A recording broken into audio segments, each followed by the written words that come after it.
మా టీచర్ ఒక 30 ఇయర్స్ కంటే ముందంటే 50స్లో ఉన్నవాళ్ళు. వాళ్ళు ఏదైతే నేర్చుకున్నారో ఆ మెథడాలజీని మాకు నేర్పించారు.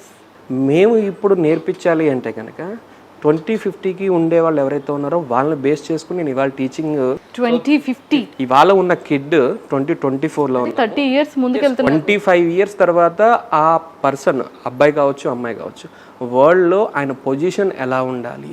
సో మనం ఇవాళ గ్రౌండ్ రూట్స్లో ఏం ప్రిపేర్ చేస్తున్నాం. Of course. సో దాని గురించి ఆలోచించి సో ఏదైతే బ్రెయిన్ డెవలప్మెంట్ స్ట్రాంగ్గా డెవలప్ అవుతుందో first 8 years of infant stage నుంచి 8 ఇయర్స్, సో ఆ 8 ఇయర్స్ లైఫ్ అంతా కూడా మనకి ప్లే స్కూల్లోనే ఉంటుంది. సో అట్లాంటి ప్లే స్కూల్స్ ఎలా ఉన్నాయి, సో దాన్ని 2050కి మ్యాచ్ చేస్తూ మనం ఎంత ఇంటిగ్రేట్ చేయొచ్చు అండ్ వరల్డ్కి స్టిమ్యులేట్గా బ్యాలెన్స్ అయ్యేటట్టుగా ఎడ్యుకేషన్స్లో ఉన్న రిఫార్మ్స్ అన్ని తీసుకుంటూ మనం ఈ సిస్టమ్ అనేది మనం డెవలప్ చేస్తున్నాం.